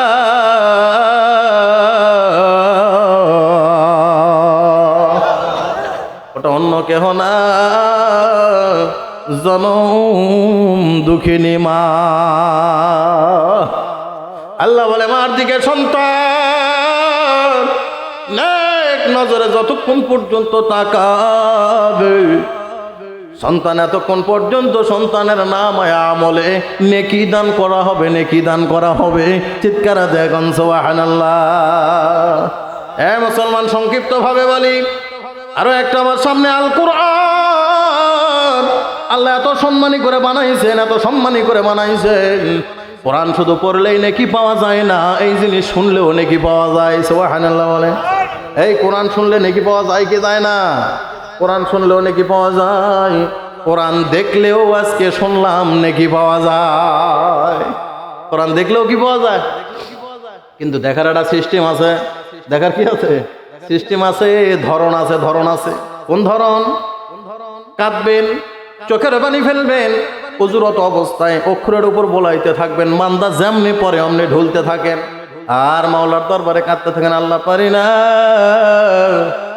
যদি পারতাম তো মাওলা ছাড়তাম না। এটা তো আপনি দেখতেছেন। যদি পারতাম তো ছাড়তাম না, ও মাওলা পারি না, পারলে মধুর কণ্ঠে পড়তাম, আমার আমল নামায় নেকি লেখা হতো। আল্লাহ ফেরেশতাদেরকে ডাইকা কয়, ও বান্দা, তা ফেরেশতার পাঠায় দেই। ফেরেশতা কয়, আল্লাহ, বান্দা তো এই জায়গার ভিতরে কোরআন দেখতেছে। আল্লাহ কয়, না না, পড়লে যেই পরিমাণ নেকি হয়, বান্দার আমল নামায় সেই পরিমাণ নেকি দান করে দে। কোরআনটা দেখলেই নাকি। আর একটা হলো হক্কানি আলেম। আলেমদের চেহারা, যে আলেমের দিকে তাকাইলে কলিজা শীতল হয়, আত্মার খোরাক হয়, যার দিকে তাকাইলে চক্ষু শীতল হয়, এই আলেমের দিকে নেক নজরে তাকাইলে আল্লাহ নামায় আমলে নেকি দান করতে থাকেন। নেকি চিৎকার দেখুন সুবহানাল্লাহ। কোনো কিছুর মধ্যে আমার হাত লাগাই নাই ওরে বানাইতে যাইয়া তোর কপালের মধ্যে হাত লাগাইয়া দিলাম। আদম রে, আজকের পরে থাকা কিয়ামত পর্যন্ত তোর কপালটা আমি মাওলার জন্যই বরাদ্দ করে নিলাম। তোর কপাল কার? আমার। এ বান্দা, এ গোলাম, তোর কপাল আমার। আজকে থেকে কিয়ামত পর্যন্ত এই কপাল দ্বারা তুই আমি মাওলা সারা দুনিয়ার কোথাও সেজদা দিতে পারবি না। যদি আমি সারা দুনিয়ার কেউ কোনো জায়গায় সেজদা দেওয়ার অনুমতি থাকতো, প্রত্যেক নারীকে বলতাম, নারীরা তোমার স্বামীর পায়ে সেজদা করো। কথা বলেন ঠিক কি ঠিক না? যদি অনুমতি থাকতো, আল্লাহ অনুমতি দিতেন, তাহলে বলেন স্বামীর খেদমত আর স্বামীর সম্মান নারীর কতটুকুন হেফাজত করা লাগবে। কথা বলেন ঠিক কি ঠিক না? এ দোস্ত, গভীর করে মনোযোগ দেন। কপালখানা আমার জন্য বরাদ্দ করে নিলাম, 4 ইঞ্চি কপাল। এই কপাল দ্বারা গোলাপ দুনিয়াতে যাবি। দুনিয়া নর্দমা, দুনিয়া জীবন অজিতু গেলাম। এই দুনিয়া হলো নর্দমা, এর দিকে যারা ছোটে তারা হলো কুকুরের ন্যায়। বান্দা, যখন তুই বুঝবি দুনিয়ার মোহে পড়ে গেছিস, ও গোলাম, যখন তুই বুঝবি দুনিয়ার প্রেমে পড়ে গেছিস, ও গোলাম, যখন দেখবি দুনিয়ার প্রেমে নিমজ্জিত হইছস, দুনিয়া থেকে ঘুরে আয়, আমি মাওলার দরবারে একটা সেজদা লাগাবি। 4 ইঞ্চি কপাল দ্বারা একটা সেজদা লাগা দে। আমি মাওলারে আল্লাহ বইলা ডাক দিতে দেরি রে গোলাম, আমি মাওলা হাজির হইয়া তোর রহমতের কোলে উঠাইতে একটা সেকেন্ড দেরি করব না। চিৎকানা দিয়ে বলা যাবে কি সুবহানাল্লাহ। আর ডাইকা বলেন, নিজ হাতে বানাইছি। ওরে আদম, আমি নিজ হাতে বানাইয়া তুই সহ তোর সন্তান রে আমি আল্লাহ জাহান্নামের আগুনে জ্বালাইতে পারবো না। মনে আছে না ভুলে গেছেন? আল্লাহ বলেন, একজন বান্দাকে জাহান্নামে দিব, এই ফিকিরও আমি আল্লাহ করি না। চিৎকানা দিয়ে বলা যাবে কি সুবহানাল্লাহ। একজন বান্দা জাহান্নামী হোক, এটা আমি আমার আল্লাহ চাই না। আল্লাহ বলেন, মায়া করে বানাইছে, নিজের হাতে বানাইলে দয়া কম হয় না বেশি হয়? হ্যাঁ, সবাই বললেন না? খারাপ লাগতেছে বাবা? নূহ আলাইহিস সালাতু ওয়াস সালামের নাম শুনছেন? ওনাকে বলা হয় আদমে সানি। ওনাকে কি বলা হয়? আদমে সানি, দ্বিতীয় আদম। কারণ ওনার সময় এই পৃথিবী কি হয়ে গেছিল? ধ্বংস হয়ে গেছিল, প্লাবিত হয়েছিল। পরে আবার পৃথিবী আল্লাহ পাক ওখান থেকে কি করছেন। তো এখন আসুন, নূহ আলাইহিস সালাতু ওয়াস সালামের যে জামানা, নূহ আলাইহিস সালাতু ওয়াস সালামকে আদমে সানি বলা হয়। যখন নূহ আলাইহিস সালাতু ওয়াস সালাম জুদি পর্বতের ভিতরে পাহাড়টা কিস্তিটা ভিড়াইয়া দিছিলেন, নৌকাটা ভিড়াইয়া দিছিলেন, দেওয়ার পরে সকলকে নামানোর পরে উনি বলছিলেন, আল্লাহ, প্লাবন্ত পানি, মাটির নিচের পানি সব কি মাটির নিচে আল্লাহ নিয়ে নিছেন, সবকিছু ধ্বংসের পরে। এখন বলতেছে, আল্লাহ, আমার কাজ কি? আমার কাজ কি? আল্লাহ তখন বললেন, তুমি এক কাজ করো, আমার কাজ হলো তুমি মাটির পাতিল বানাও। কি বানাবা? পাতিল, মাটির পাতিল বানানো দেখছেন আপনারা? মুরব্বী দেখেন, জি। আচ্ছা বলেন তো কাজটা সহজ না কঠিন? আমাদের দেখতে সহজ হোক, 2 টাকা দাম হোক, কিন্তু প্রচুর মেহনত কৌশল আছে। ওই হাতের মাপ যদি এদিক ওদিক হয়ে যায় তো বিপদ আছে। কথা কোন ঠিক কি ঠিক না? আচ্ছা, এখন আল্লাহর হুকুম মানা তো লাগবে নাকি মানা লাগবে না? নূহ আলাইহিস সালাতু ওয়াস সালাম আবার হাড়ি পাতিল বানানোর কাজ শুরু করে দিলেন। আল্লাহু আকবার।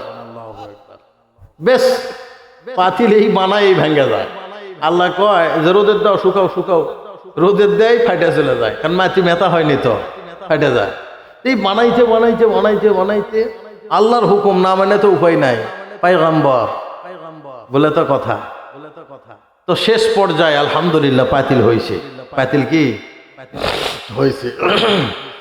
এবার আল্লাহকে বলতেছেন, আল্লাহ এই যে পাতিল তো বানানো হলো খুব মেহনতের পর, এখন কাজ কি, এর মধ্যে ফায়দা কি? আপনি পাতিল বানিয়ে নিলেন আমার কাছ থেকে। বলছে পাতিল সব সারিবদ্ধ করো, এক জায়গায় ছাড় করো, সব সারিবদ্ধ করছেন। করার পরে কয় এখন কি করবো? বলে হাতের মধ্যে একটা লাঠি লাও। হাতের মধ্যে কি নিবা? লাঠি। লাঠি শুনলেই তো খারাপ লাগে, ঠিক না? হ্যাঁ, এই সময় লাঠি কে? হ্যাঁ, তো আল্লাহ এটা তো পাতিলের কারবার, লাঠি কে? তুই লে হাতে। এবার হাতের যখন লাঠি নিয়েছেন, লাঠির কাজ কি? এক মুরত থেকে এখন পাল্লা ভাঙবো। এক মুরত থেকে কি করো? আল্লাহু আকবার কবেন না? আল্লাহু আকবার। নূহ আলাইহিস সালাতু ওয়াস সালাম বললেন, আল্লাহ এটা কোন ধরনের হুকুম? দেখছেন এটা কোন ধরনের হুকুম? আমি পারবো না। আল্লাহু আকবার। আমি আল্লাহ বানানো কেন কেন পারবে না রে? নূহ বলে, মাওলা ভাঙ্গার মধ্যে যদি কামিয়াবি থাকে, ভাঙ্গার মধ্যে যদি ফায়দা থাকে, বান্দার মধ্যে যদি আপনার রেজামন্দি থাকে, আপনি যদি খুশি হন, লাঠিও আছে পাতিলও আছে, অন্য কারোর দ্বারা ভাঙ্গা নেন, আমি এখানে ভাঙবো না, এখানে থাকবো না। আল্লাহু আকবার বলেন, আল্লাহু আকবার। আল্লাহ এবার জিজ্ঞান রে নূহ কেন? ওরা নিজ হাতে বানাইছি, কত কষ্ট কইরা। নজর করে দেখবেন, পুরাতন গাছ যদি কাটতে চান, মুরব্বীরা কাটতে দেয় না, এই গাছ কাটা যাবে না। বাবা যদি কাটার মধ্যে ফায়দা থাকে রে, আমি মরি তারপরে কাটিস, কোনো সমস্যা নাই। গাছটা কষ্ট করে রোপণ করছি, নিজ হাতে লালন পালন করছে, দয়া আছে না নাই? এবার বলেন, আল্লাহ আমি নিজ হাতে বানাইছি, এই জন্য দয়া হয়। বলে মায়ের কথা বললি, এই তুমি যখন দোয়া করলে আল্লাহ ধ্বংস করে দেয়, আমি সিদ্ধান্ত নিছি পার্লামেন্টে পয়গম্বররা যা বলবে আমি আল্লাহ তাই শুনবো। কথা ঠিক? পয়গম্বররা যা বলবে আমি তাই শুনবো, সেটা নিজের জন্য হোক, অন্যের জন্য হোক, ভালোর জন্য হোক, মন্দের জন্য হোক, পয়গম্বররা যা চাবে আমি আল্লাহ তাই দিব, কারণ পয়গম্বররা হলেন আমার খাস লোক। এই জন্য তুমি দোয়া করছিলে ধ্বংস করে দেন, আমি তোমার দোয়া কবুল করছি ঠিক, যে ধ্বংস করার মধ্যে যে দরদ আর মায়া, তুমি যেমন পাতিল নিজের হাতে বানাইছো, ভাঙতে তোমার মায়া লাগে, এই দুনিয়াটাও আমি আল্লাহ নিজ হাতে বানাইছিলাম রে গোলাম, আমার ভাঙতেও কলিজা চৌচির হয়ে গেছে। সুবহানাল্লাহ কবেন না? সুবহানাল্লাহ কবেন না? আল্লাহর দয়া কম না বেশি? ওই আল্লাহ বলতেছেন, গোলাম রে আমার রশিখানা আঁকড়ে ধরো, আমি তোমাকে কোথায় উঠাবো? মনে আছে না? ভুলে গেছেন? এবার টাননেওয়ালা মজবুত শুনলেন, কিন্তু যিনি নিচে নামা আছেন ওনারও তো ধরা মজবুত হওয়া লাগবে। কথা বলেন ঠিক কি ঠিক না? আচ্ছা বলেন তো, কোনো জিনিস মজবুত ভাবে ধরতে গেলে কয়টা আঙ্গুলের প্রয়োজন হয়? 5টা। একটা আমি বাদ দিলাম, এই 4টা বোতল উঠান যাবে? হ্যাঁ না, এটা তাও হাতের কত, কেমনি উঠাবেন? কষ্ট হবে, এমনকি পরে যাবে। কথা কোন ঠিক কি ঠিক না? 5টা আঙ্গুল লাগবে। কয়টা আঙ্গুল বললাম? কোন জিনিস ধরতে গেলে 5টা আঙ্গুলের প্রয়োজন হয়। এই 5টার মধ্যে যদি একটা আঙ্গুলের মধ্যে অ্যালার্জি থাকে, এক আঙ্গুলের যদি কি থাকে অ্যালার্জি থাকে, একটাতে যদি চুলকানি থাকে, ওই উঠপার লেগা চুলকাবার লাগবে, আবার পরে যাবি। কথা কোন ঠিক কি ঠিক না? এই জন্য 5টা আঙ্গুলই আমাকে আপনাকে স্বচ্ছ হতে হবে, কোনোটার মধ্যে ভেজাল থাকা যাবে? মুসলমান, মা খালাকুতুল জিন্না ওয়াল ইনসা ইল্লা লিয়াবুদুন, আল্লাহ আমাকে আপনাকে কেন বানাইছেন দুনিয়াতে? একমাত্র কেবলমাত্র আলিমুল আমারা আছেন ইল্লা দ্বারা আল্লাহ বলেছেন আমি কোনো কারণেই মওলা বান্দাকে বানাই নাই, শুধুমাত্র কেবলমাত্র আমার গোলামি করার জন্যই বানাইছি। কথা কোন ঠিক কি ঠিক না? বান্দা দুনিয়াতে কিচ্ছু করবে না, শুধু আমার গোলামি করবে। বান্দা দুনিয়াতে খাবে না, চলবে না, ঘুমাবে না, পড়বে না, বিবাহ বন্ধনে আবদ্ধ হবে না, বান্দা ব্যবসা করবে না, বাণিজ্য করবে না, ক্ষেত করবে না, খামারি করবে না, বান্দা কিচ্ছুই করবে না। বান্দা শুধু আমারই গোলামি করবে। এই আয়াতই তার প্রমাণ করে। কথা বলেন ঠিক কি ঠিক না? কিন্তু ওই আল্লাহ বলতেছেন ফাইদা কুদিয়াতিস সালাহ ফান্তাশিরু ফিল আরদ, চিৎকার দিয়ে কোন সুবহানাল্লাহ। নামাজ শেষ হয়ে গেছে, আমার হুকুম পালন করা হয়ে গেছে, আর মসজিদের মধ্যে বসে থাকার দরকার নাই। টিয়ারিং সাইডে আসছো, টিয়ারিং এ বসো, হাল থুয়ে আসছো, হালে যাও। গোলাম ব্যবসা শাটার বন্ধ করে আসছো, আবার শাটার তোলো। অর্থাৎ নামাজ শেষ, দুনিয়ার কাজে নিমজ্জিত হয়ে যাও, দুনিয়ার কাজে আবারও মগ্ন হও। আমি আবার হাইয়া আলাস সালাহ বলে ডাকবো, সব ফালায়া তুমি আবার আসবা। কথা বলেন ঠিক কি ঠিক না? তাহলে আল্লাহর হুকুম, আল্লাহ বললেন যে তোমরা নামাজ শেষ কোথায় যাও? জমিনের ছড়া ছিটা যাও। ওই আল্লাহ বললেন ইল্লা লিয়াবুদুন, কোনো কারণে বানায়নি, শুধু আমার গোলামি করার জন্যে। তাহলে তো এই যে দুনিয়া করার কথা আল্লাহ বললেন, এটাও ফরজ। কথা বলেন ঠিক কি ঠিক না? দুটার মধ্যে একটা ব্যাপার আছে, দুটার মধ্যে কি আছে? একটা ব্যাপার, সেটা হলো শুরুর দিকে আমি আলোচনা করেছিলাম ইবাদত বন্দেগী এটারই নাম। দুনিয়াতে আমি যা কিছু করি, দোলনা থেকে কবর পর্যন্ত যত কার্যক্রম আমার আপনার জিন্দাগিতে আছে, সব যদি আল্লাহর হুকুম আর রসুলের তরিকা মতো হয়, আমার ঘুম থেকে নিয়ে খানা পায়খানা পর্যন্ত আমার সব কিছু আল্লাহ ইবাদতের ভিতরে শামিল করে নেবেন। চিৎকার দেখুন সুবহানাল্লাহ। কিন্তু দেখুন আমরা আল্লাহর গোলাম খাবারই শিখিনি। খাবার শিখছেন? এখানে সব মানুষ খাইতে পারে না ভাই, সব মানুষ খাইতে পারে না। আফসোস আর পরিতাপের বিষয় হলো এখানে ছোট্ট একটা নুরানির বাচ্চা পায়খানা করা শিখছে, কিন্তু ওর দাদা এখনো পায়খানা করা শিখেনি। কবেন হুজুর তাহলে জিন্দেগি চলিচ্ছে কেমনে? আরে শিখছেন, কিন্তু রসুলের তরিকা মতো শিখেন। রসুলের তরিকা মতো। এই পায়খানার ভিতরে রসুলের তরিকা আছে না নাই?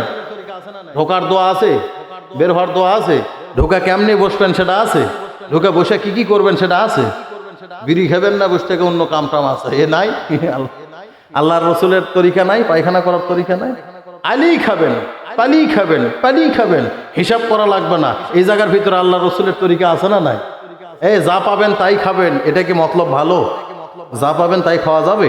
ওমর ফারুক খলিফাতুল মুসলিমিন যখন অর্ধ জাহানের প্রেসিডেন্ট, কতখানি দেশ বললাম, অর্ধ পৃথিবী, আমার আপনার দেশের মতো ছোট্ট একটা দেশ না, বাংলাদেশের ভিতরে 200 দেশের প্রেসিডেন্ট ছিলেন ওমর। সুবহানাল্লাহ। ওনার জামানায় উনি ঘোষণা করতেছেন, হে গভর্নরেরা খবরদার, আমার জামানায় আমার শাসন আমলে যদি একজন ব্যক্তি অনাহারে থাকে, এর ব্যাপারে আল্লাহর কাছে আমার জবাবদাহি করা লাগবে। তোমরা অ্যালার্ট এবং সতর্ক থাকো। আমার জামানায় আমার শাসন আমলে আমার শাসন এরিয়ার ভিতরে যদি ফুরাত নদীর কিনারায় একটা কুকুর পানিবিহীন মারা যায়, এর ব্যাপারেও আল্লাহ আমাকে জিজ্ঞাসাবাদ করবেন। আল্লাহু আকবার বলেন। আপনার কি মনে হয় অধীনস্থদের ব্যাপারে আল্লাহ আমাকে আপনাকে জিজ্ঞাসা করবে কি করবে না? কেমনে করবে? আল্লাহ বলেন কু আনফুসাকুম ওয়া আহলিকুম নারা, জাহান্নামের আগুন থেকে তোমার বাঁচা ফরজ। তোমার বাঁচা কি ফরজ, আর আহালদেরকে বাঁচানোর চেষ্টা করা ফরজ। চেষ্টা করা কি ফরজ? নিজের বাঁচা এবং আহালকে বাঁচানোও যদি ফরজ হতো, তাহলে লূত আলাইহিস সালাতু ওয়াস সালামের জান্নাতের যাওয়ার কায়দা ছিল না, কারণ উনি জান্নাতি কিন্তু ওনার বিবি জাহান্নামী। নিজেও বাঁচা, অপরকেও বাঁচানো যদি ফরজ হতো, নূহ আলাইহিস সালাতু ওয়াস সালামের জান্নাতের যাওয়ার কায়দা ছিল না, কারণ ওনার সন্তানকে উনি জাহান্নামের আগুন থেকে বাঁচাইতে পারেননি। কিনান কি পারছে না? তবে নিজে বাঁচা এবং অপরকে বাঁচানোর চেষ্টা করা ফরজ। তো চেষ্টা করব কতদিন? বেঁচে থাকবো যতদিন। কথা বলেন ঠিক কি ঠিক না? চেষ্টা করব কতদিন? বেঁচে থাকবো। করা যাবে তো? সর্বোচ্চ চেষ্টা করব। পারবো তো ইনশাআল্লাহ? আল্লাহ তৌফিক দেন, সকলে বলেন আমিন। আমার ভাইরা, যে কথা বললাম যে আমি আপনি তরিকা মতো, রসুলের তরিকা মতো একটা পোসাপা যা পাবো তাই খাবো, ওমর ফারুক যখন এই কথা বললেন, সাথে সাথে একজন গভর্নর বললেন, ইয়া আমিরুল মুমিনিন, আপনি দায়িত্ব প্রসঙ্গে যে কথাটা বললেন, তাহলে ইয়ামানের গভর্নর তো ধরা খায়া যাবে। ইয়ামানের গভর্নর ভালো মন্দ যা পায় তাই খায়। ইয়ামানের গভর্নর ভালো মন্দ যা পায় এই খায়। ওমর বললেন ও হালাক হয়ে গেছে, ধ্বংস, ওরে ডাকো। ওরে কি করো? ডাকো। এবার গভর্নর আসলেন, ওমর মেহমান বানাইলেন, নিজের রাষ্ট্রীয় মেহমান। আল্লাহু আকবার বলেন। রাষ্ট্রীয় মেহমান বানাইলেন ওমর। এবার যখন এমনি করে রুটিটা খাইলেন, গভর্নরের দিকে তাকাইলেন, নজর করে দেখে ইয়ামানের গভর্নর রুটির মধ্যে মুখ লাগাই নাই। রুটির মধ্যে এখনো কি লাগাই নাই? মুখ লাগাই নাই। মোহতারাম,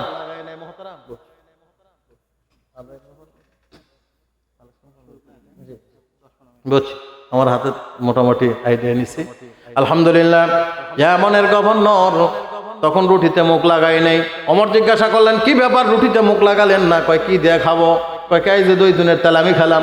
কয় আপনার অভ্যাস আছে তাই আপনি খেলেন। কয় তাহলে আপনি কি দিয়ে খান? কয় গোস্ত আর হালুয়া হলে একটু ভালো হয়, গোস্ত আর হালুয়া হলে একটু ভালো হয়। তার মানে তোমার ব্যাপারে যা কিছু শুনেছি সবগুলার মোটামুটি মিল আছে। ভালো মন্দ যা পাও তাই খাও, খাও, কোনো সমস্যা নাই। তুমি রুটি গোস্ত দেয়া খাও, হালুয়া দেয়া খাও, তোমার রুটি ভালো আছে তুমি রাস্তার পিস খাও, তোমার রুচি ভালো আছে গোটা রাস্তায় খাও, শৌচাগার খাও, সিমেন্টের বস্তা খাও, রড খাও, ঝাঁকা খাও, কাঠভাট খাও, কোনো সমস্যা নাই। কিন্তু তুমি কি মনে করো না তোমার অধীনস্থর ব্যাপারে আল্লাহর আদালতে তোমার হিসাব দিয়ে পার হওয়া লাগবে? গভর্নর, আমি ওমর, আমারও মন চায়, আমারও মন চায়। আমি তোমাকে জিজ্ঞাসা করি তো তোমার অধীনস্থ যারা আছে তারা কি গোস্ত আর হালুয়া দেয় রুটি খায়? বলে না, তারা খায় কি না খায় ও আমার দেখার বিষয় নাই, আল্লাহ আমারে ক্ষমতা দিছে আমি খাই। এবার আমার আমিও খাবো রে, আমিও খাবো, আমারও মন চায়। কিন্তু ওই দিন যেই দিন আমার অধীনস্থ সকলের মুখে গোস্ত আর হালুয়া দেয়া রুটি উঠায় দিতে পারবো, চিৎকার দেয়া বলা যাবে কি সুবহানাল্লাহ? তাহলে ভালো মন্দ যা পাবো তাই খাওয়া যাবে না, খানার মধ্যে তাহাকিক করা কার হুকুম? জি, আল্লাহর হুকুম, তাহাকিক করতে হবে। এই কুট থেকে আলো, এজন্য লেবার ঠিক রাখা লাগবে আগে। পেট গুডাউন যদি ঠিক থাকে তাহলে এখান থেকে যা বলবেন আল্লাহ তাই শুনবে। কথা কোন ঠিক কি ঠিক না? লিভার এটা পরিষ্কার রাখা লাগবে মেন। খানাটার দিকে যদি আমরা যত্নবান হই যে হারাম কিছু খাবো না, শুধু হালাল খাবো, আলহামদুলিল্লাহ, ওই বান্দার জিম্মাদারি আমার কুদরতি মাওলার কুদরতি হাতে। সুবহানাল্লাহ, জোরে কোন সুবহানাল্লাহ। আপনি মন চাবে মাস্তানি মেরে আল্লাহ বিল্লাহ করবেন, ও আল্লাহ জানে। কথা কোন ঠিক কি ঠিক না? আমার ভাইরা, অনেক লম্বা করে ফেললাম। আজকের মাহফিল করা থেকে আপনারা বেজান নাকি? আপনারা চুপসে গেলেন যে খারাপ লাগতেছে? খারাপ লাগতেছে বাবা? খুশি আপনারা? কারা কারা খুশি? আল্লাহ হাত দেখান তো। আল্লাহর কোরআনের মাহফিলে এসে আলহামদুলিল্লাহ হাতটার মধ্যে নাড়া দেন তো। এমনি এমনি নাড়া দেন, এমনি না দেন। লিল্লাহ তাকবীর, আল্লাহু আকবার। সংসদে জালো